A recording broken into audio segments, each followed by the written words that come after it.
विश्वकै महान फुटबल खेलाडी क्रिस्टियानो रोनाल्डो खासमा अरू कोही नभएर रुकुममा जन्मेका कृष्ण रौनियार हुन्। कुरा जनयुद्ध बेलाको हो। सानोमा कृष्ण रौनियार फुटबल खेल्नमा रुचि राख्ने गर्दथे। उनी कट्टर हिन्दू हुनुका साथै गौरक्षक पनि थिए।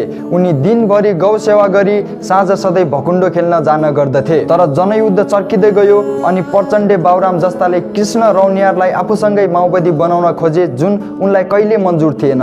यही कुराको फाइदा त्यति बेला क्रिस्चियन मिसनरीले उठाए र उनलाई अर्को देश लगी फुटबल खेलाउने न्युमा धर्म परिवर्तन गर्न लगाए। पोर्चुगलका लागि नागरिकता बनाई कृष्ण रौनियारबाट क्रिस्टियानो रोनाल्डो बनाइदिए। भनिन्छ उनलाई आफ्नो देशको अझै उति नै माया लाग्छ, त्यसैले कहिले जर्सीमा नेपालको नाम त कहिले नेपालको झन्डामा तस्बिर लिएका हुन्छन्।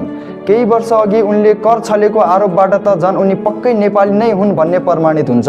मेरो गठबन्धन सरकारसँग यो निवेदन छ कि कृष्ण रौनियारलाई चाँडै आफ्नो देश फर्काइयोस् र नेपालको फुटबलको स्तर उन्नति गरियोस्। धन्यवाद।